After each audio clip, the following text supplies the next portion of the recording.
like they did at that time. I think it would offend them if we went that route. And this is something different, definitely. And has it affected everybody? There's no question. I would only say that I would like to think that our student athletes and other people their age understand how serious this is and how important they are, that they don't do something where they're being careless and they bring something back to their parents, grandparents that could obviously be a very dangerous situation. And but without sports, I think it's a time too. In some ways, I think it's God trying to get our attention right now too, and the fact that it's a time where, for instance, with our players right now, I know as a parent, where I want to be most of all, I want to be with my kids. I want my kids to be with me, and that's not possible in some ways with some people, but when it is possible, like with our players where they can be at home with their parents, we want them to be there. And so I just think that in terms of without sports and all this, I mean, there's going to be if that's what people want to do. If they want to watch something, there's going to be something on TV. That's how they want to spend their time doing that. But I think right now there's also a time that we can reflect and get lost in a lot of things. If nothing else, if you're with your families, it's great quality time there.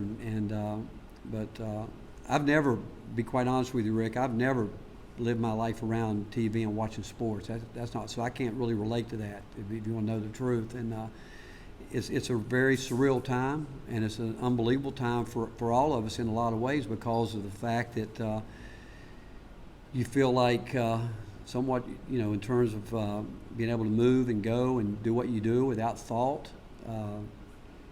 You can't do that because right now it's not about us, it's about our country, and it's about the safety of our country. It's about making sure that we don't do anything that, and again, I hope young people understand that they don't do anything that's going to bring harm to other people by being careless. David and Trey?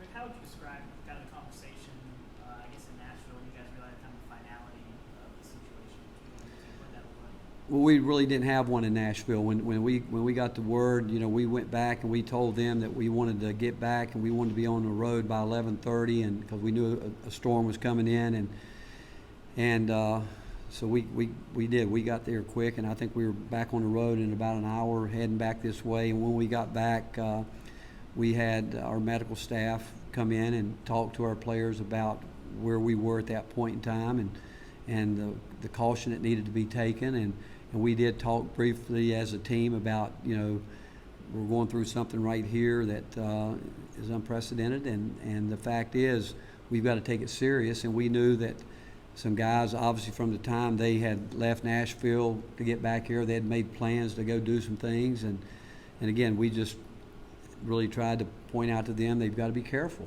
and take serious that, the social distancing had been discussed there too and then. But we did reflect and talk a little bit about the year, and we certainly think,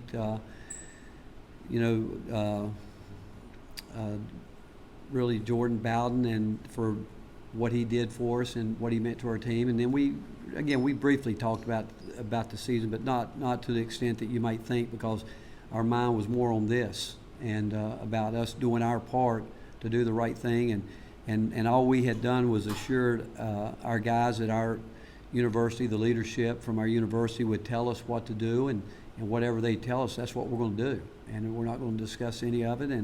And so most of them went on their way. Our two international guys have stayed here. They're looking to get home because, just like I said, their parents want them at home. And again, I get that because I'm a parent. I know what I wish I could do right now, but that was pretty much the extent of, because at that point in time there was so much unknown too. But and what we've done as a staff, we were in constant contact with them every day. We've divided our players up to where every day they're checking in with coaches and making sure that they understand the severity of where we are right now, and really trying to get them to pay close attention to what has come out of our government, and also not just there, but what our university has decided, and we're going to continue to do that. Trey? Do you think that your players right now, and I know you said you talked to them about precautions, what to do while they're on spring break, potentially at beaches or wherever they're at.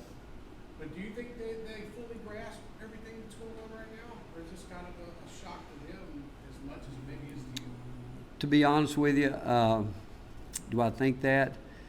I think back when I were their age, and I don't think I would have fully grasped it, the severity of it. And that's being honest, and that's also telling you, no, I don't think they have. I don't, because I don't think I would have grasped it as a matter of fact, I know I wouldn't have.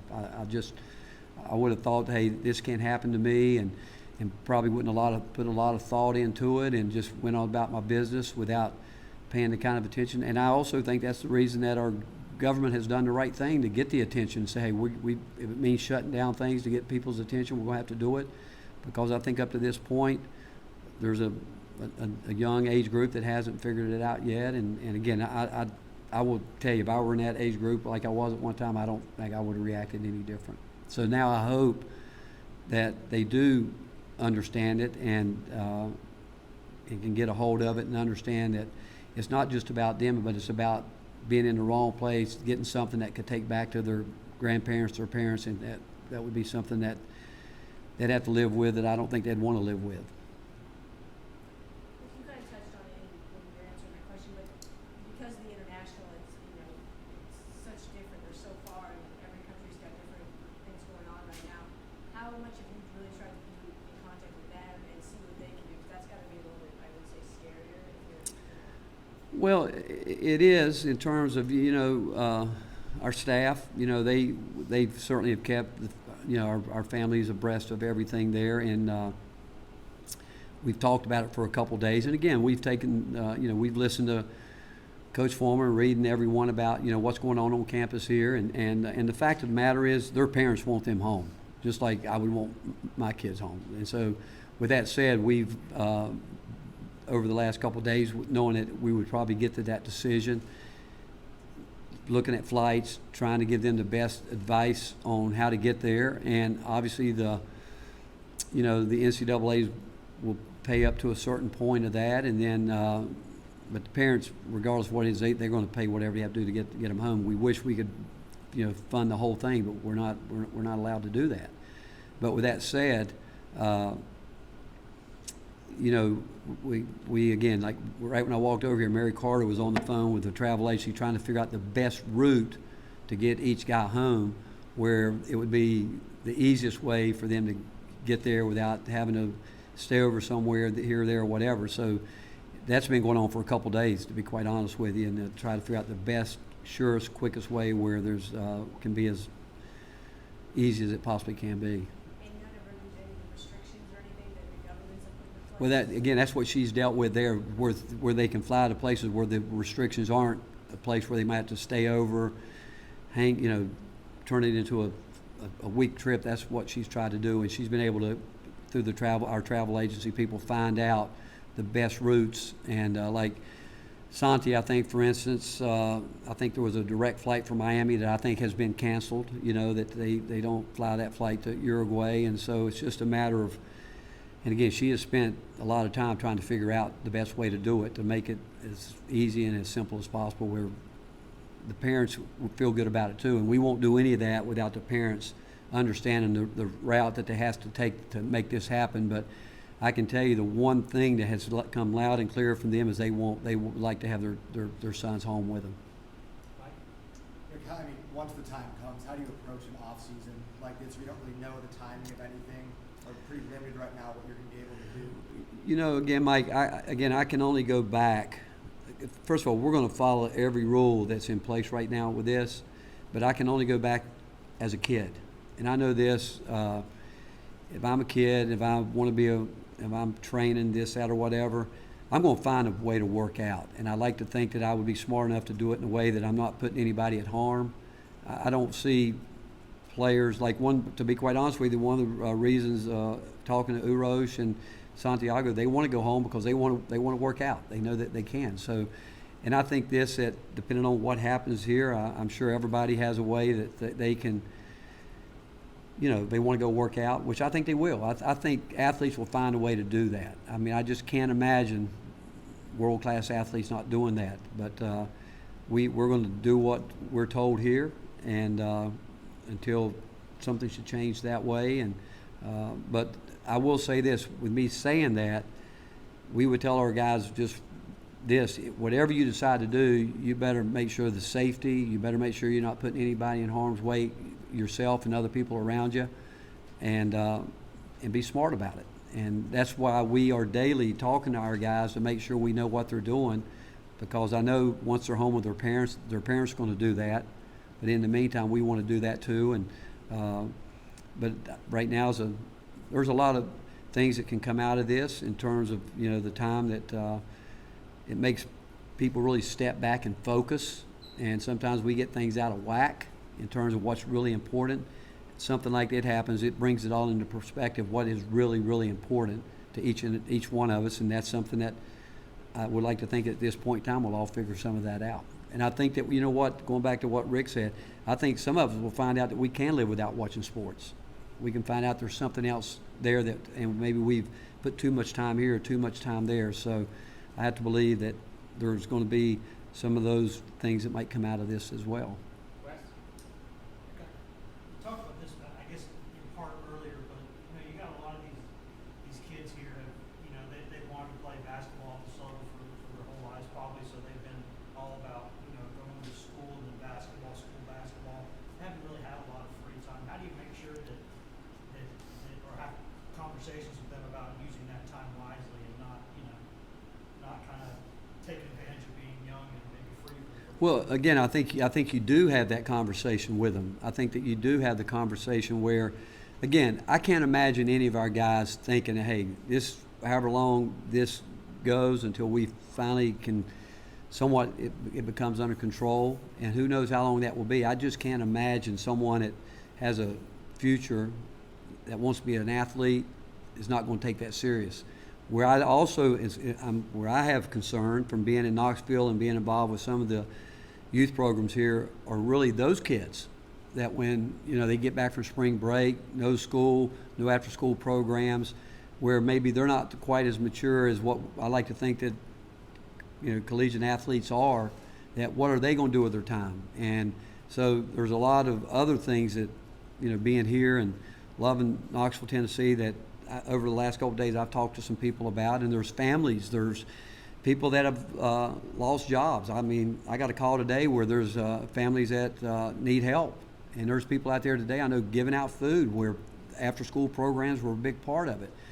So what we're doing is real life stuff here, and so when you think about what your question is, it's important, no doubt, and I think the people that, I will say this, some guys on my team work harder than other guys. And I think some people are going to continue to work and go at it, and some people will take it as, okay, I can slack off a little bit here.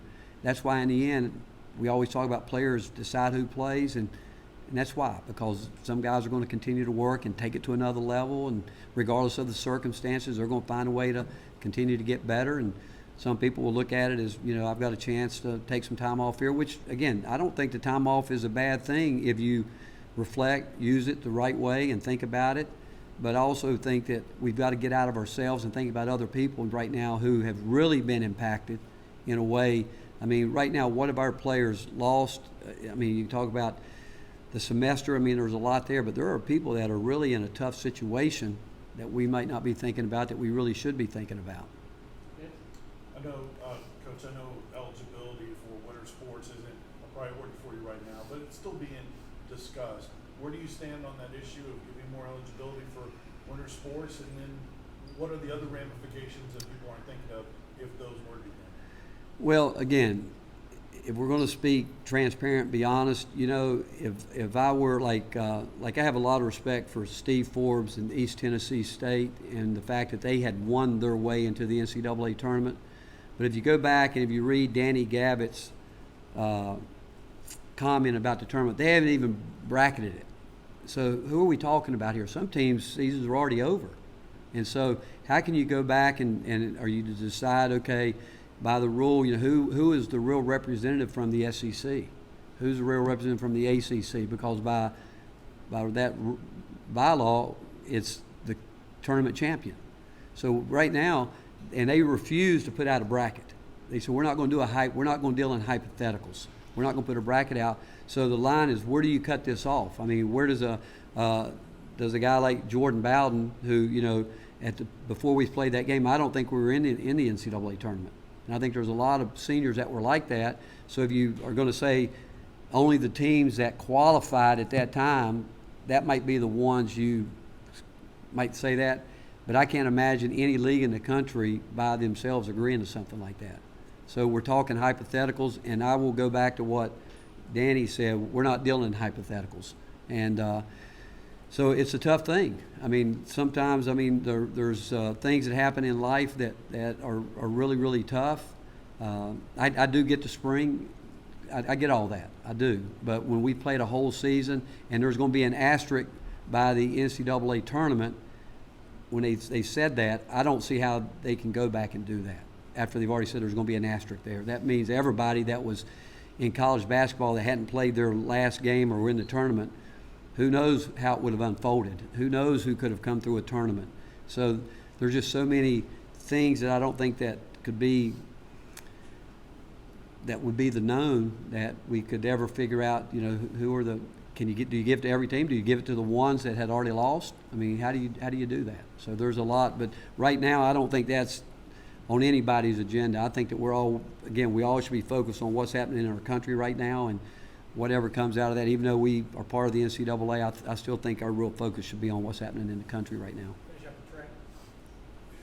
Going back to what you were talking about, Santiago not being able to get home immediately and Miami in your way, and you talked about the NCAA not being able to, you know, you're not allowed to pay for the whole thing, the university is not. Is that something that maybe they can take a look at from now on? If cases where extreme measures have to be taken and you need to get a player, a student athlete home immediately? Well, again, they do have a fund in place. You would ask this. It would not surprise me that when all this shakes out that's something that will be looked at, you know. But I just know today his flight home is $1,400, and the NCAA is allowed to pay $1,000 of it. I mean, we are through the needy student fund. That's another thing that I think we were just talking back there about it, where that fund's going to go way down, which will have to be built back up. But in a crisis like this, you expect those type things, and you expect.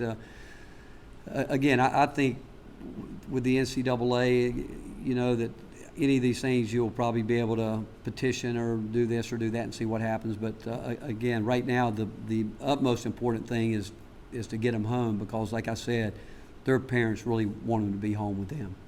Coach, thank you. Okay, thank you all.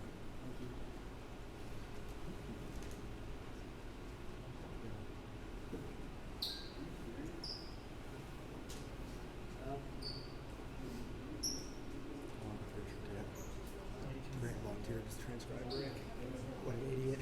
I think there's a